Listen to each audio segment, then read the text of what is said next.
It's 2023. I feel like this should mark the start of a brand new series here on my channel, which I feel like was a long time coming, and I'm surprised that I've never done it before, but I've just never started it. And I feel like what better time to start it than in the new year. And because I travel to so many different places, I feel like I should make the opportunity of this too. And that is basically a travel guide for every single destination that I fly to. It's all fun and games, me vlogging and showing you exactly what I get up to, but I feel like it would be a great thing to do, to kind of do a day in each place that I travel to throughout 2023 of all the different things that I love to do in each place. We start off in one of my most favourite cities ever, one place that I love to come back to time and time again, and that is New York City. So I have 24 hours here in New York City on this trip, which is approximately the sort of same time that I tend to have in most places that I travel to, as you guys know. So I'm going to use these 24 hours wisely to show you approximately 10 things that I absolutely recommend that you do if you are ever going to come to New York City, and that's going to range from food to activities to sightseeing to nature, like anything that I love to do in all the cities that I travel to. I'm going to recommend to you guys, and do it in one day if I possibly can, because I feel like if I can show you the amount that you can get done in one day in all of the places I travel to, it kind of gives you massive inspiration for your travels in the future if you're ever coming to these places. New York's one of those places where I feel like everyone comes to at least once in their life, and what better place to do a travel guide for, and even more so at Christmas time. The thing is with New York City, first of all, my very first tip of all of them is it's very loud. Anywhere you stay, anywhere you go, it's loud. So if you struggle to sleep, if you're a light sleeper, bear that in mind.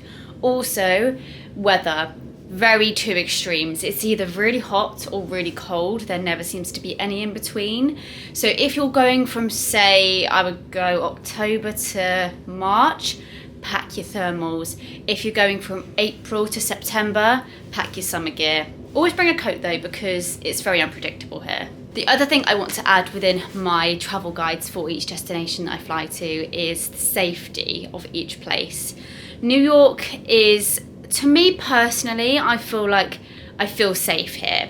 It's not necessarily a safe place, but personally I feel safe. Of course, always have your wits about you, always be safe, bring the right bags, be safe with your belongings, be safe with yourself, make sure you know where you are, be with people that you know well, and stay within busy areas, that kind of thing. But that cannot always cover you. Things always happen. But like I said, for me personally, I feel safe. That's why I can travel out on my own, no problem. But not everyone necessarily feels the same way. And I think for rating for safety wise, I'm going to give New York about a 7. So let's head out and head to my first stop, which I absolutely love to do whenever I come to New York City.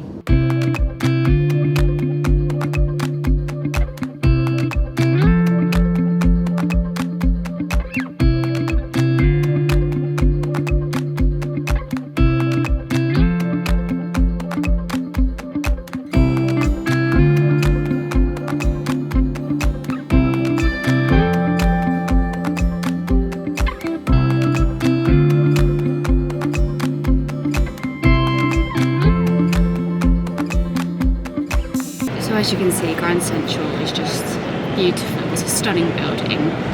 I've been here so many times, and I always kind of just walk past it whenever I'm on the way back to my hotel, just to take it in. And also, if you've watched many movies, including one that I love very much, it's not a movie but a TV show, is Gossip Girl.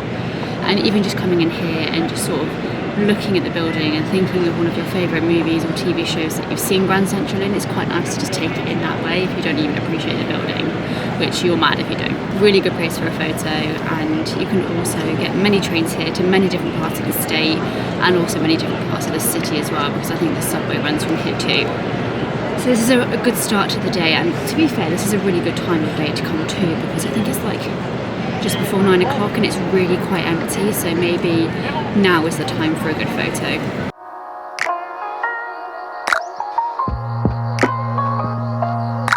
So right next to Grand Central Station on Vanderbilt Avenue is a building called Summit One. So I've not actually been up here, but I've seen some incredible photos of the views that you can get up there.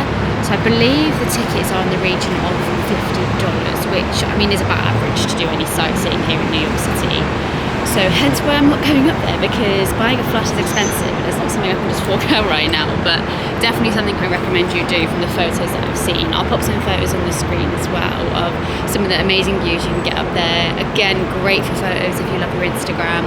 And I believe they have these like silver balls up there and lots of silver props that you can use within your photos too. So with that in mind, if you are the kind of person that loves a photo, definitely head up there. It's a quick thing you can do on one of your days here in New York that is kind of a bit different, I guess. So as you can see, Grand Central is there. Summit 1 is right there, so it's literally next door. So this is what I mean by the silver props that are inside. It's very similar to that, but they make for some really cool photos.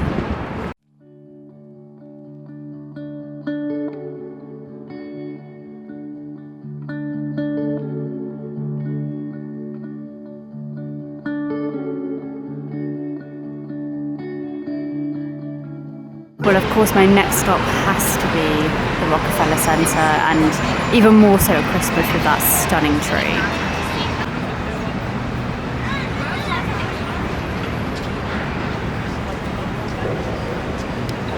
A quick shout out to Saks Fifth Avenue, which is opposite the Rockefeller Center. I'm pretty sure this is where they do the light show. I'm about 99% sure. So like you can see all the lights there, which they do at night, which I would have loved to have seen last night, but I'm not going to lie, I was exhausted, and this is something you can come and see for yourself. So the Saks Fifth Avenue light show plays every 10 minutes when it's like peak Christmas. I think it's stopped now, but yeah, I was definitely right, that's where the light show happens, and I've seen so many videos of it. It looks amazing. Kind of gutted I didn't see it last night. I didn't even know if it was still going on. I assume not, because Christmas is done, but maybe to keep the tourism going, they still do it right through until the new year.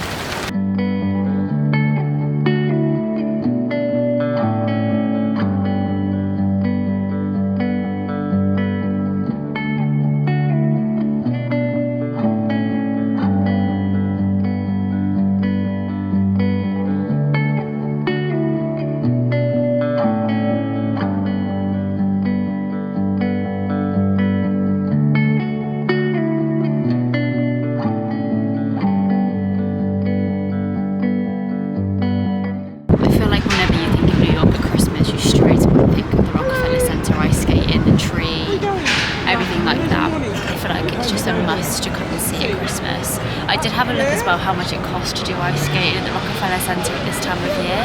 I think it's about £35, so it's quite, sorry, dollars. It's quite pricey, but it depends how much you want to do it. A quick shout out on my little tour of New York City is Radio City. So I did a tour of Radio City when I went on a school trip to New York. Yes, I know that sounds really bougie and really spoiled of me, but yes, we were very lucky to do a end of school trip to New York in year 11, and we did a tour of Radio City. It was really cool, really different. I think it was quite pricey again, but it depends how badly you want to do it, just like the ice skating in the Rockefeller, but definitely a good shout out that I recommend to do, even if you're not into like shows, that kind of thing. It's very cool to see.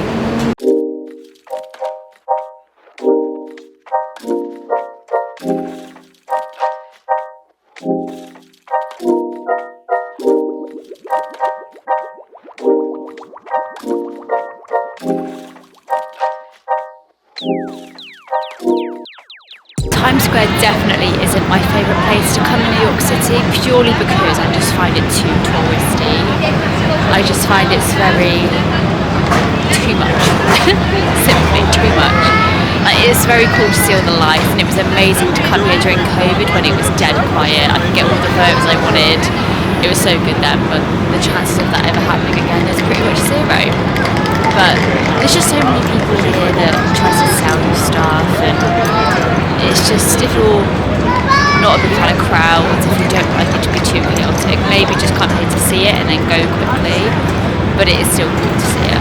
It looks like they're currently setting up for New Year's Eve, which I've not actually seen before, and they've like blocked off all the red steps and everything, so it's quite cut off a lot of it today, but I'd love to be here during New Year when they see it in, because I feel like that would be mental. Still chaotic, but absolutely crazy. Times Square's not a particularly clean place either, as you can tell, but it's pretty mental. Right, just look at it. See what I mean? The funny thing about Times Square as well, it's not actually a square, it's a street.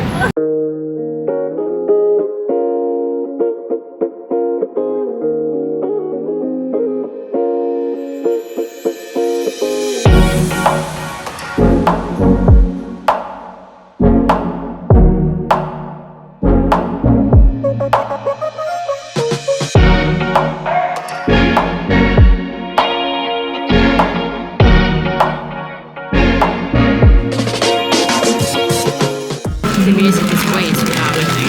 I ended up going to Liberty Bagels, which is a famous bagel shop here in New York. They've got a rainbow bagel, so I'm going to give it a try.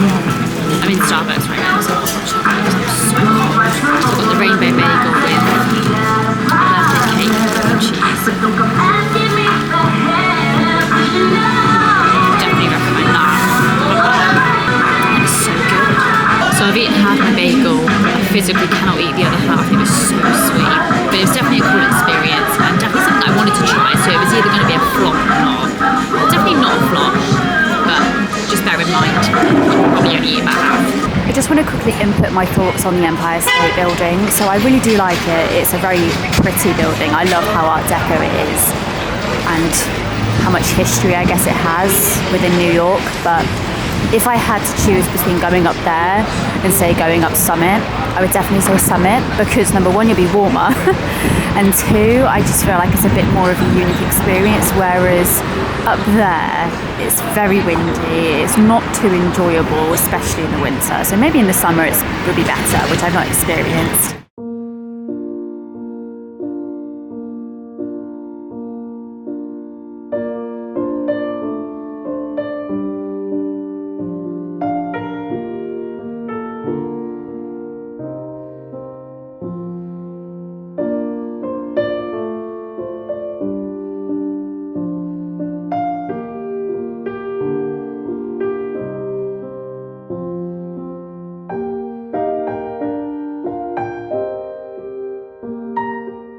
I always find the 9/11 Memorial really peaceful, which is why I like coming here.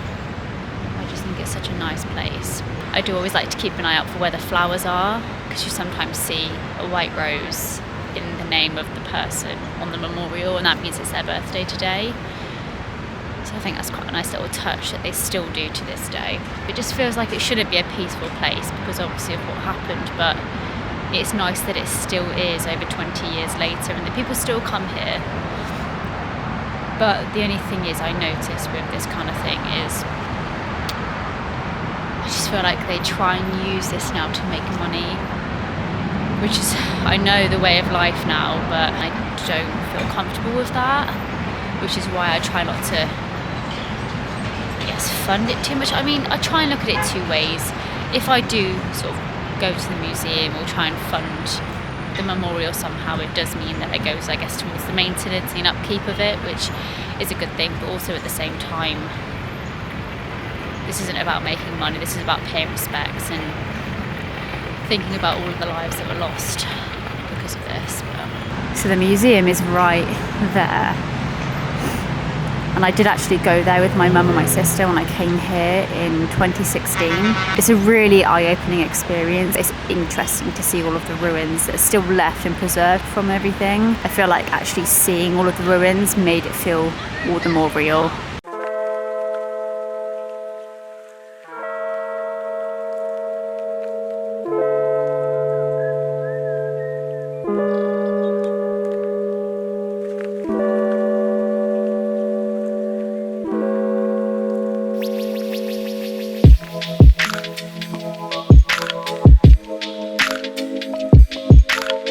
Greenwich Village is where the Friends apartment and Carrie Bradshaw's apartment is based, as you just saw. Never been to them before, but it was quite nice to see them in person. And if you're a big fan of Sex and the City and Friends, definitely come this way. It's also a really nice, much more peaceful area of New York City, even though it's still in Manhattan. It's really peaceful, as you can hear. It doesn't even feel like you're in the city.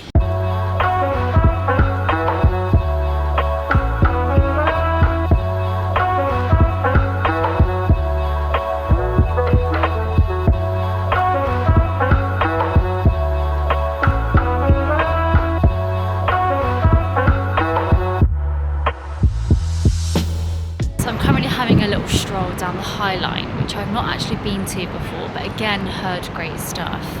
And it's a free walk, so you don't have to pay to do this, and it's quite an interesting way to walk through Manhattan. So as you just saw from the sign, it's like an old freight rail. So it's quite an interesting piece of history about Manhattan, and I've wanted to come over here and do it for so long. So I thought this would be the perfect opportunity to do it now, because I can add it to my list of very unique things to do here in Manhattan. It does seem quite a busy attraction, but like I said, it's just a nice, interesting way to walk through Manhattan rather than just the modern streets that it has.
I had to end my day, and of course one of the final things to add to my top 10 list of things to do here in New York City is Central Park. I love Central Park for the fact that it's so chill. I feel like I'm at one with nature in the middle of a city, because you are literally surrounded by the city. Plus, it's just so lively at the same time as being peaceful. It's weird. Like, especially right now during Christmas, it's absolutely mental. I've never seen Fifth Avenue and Central Park as mad as this. This is what I said, once you get to the end of Fifth Avenue, you reach Central Park, which is a lovely end to your shopping. You can chill, grab a coffee. It's just in such a good location too. There are tons of nice restaurants, scenic places to take photos here in Central Park. Plus, there is also in the winter time a woman's rink, which is the famous ice rink here in Central Park that everyone knows, not necessarily everyone knows the name of, but it's absolutely mental right now. I'm looking at it and it's so busy. I did consider finishing off my trip going to do a bit of ice skating, because I love ice skating and I don't want to break my foot, because if I do, I won't be able to fly until my foot's recovered. So yeah, I was trying to factor in all of those too, but definitely get and do it.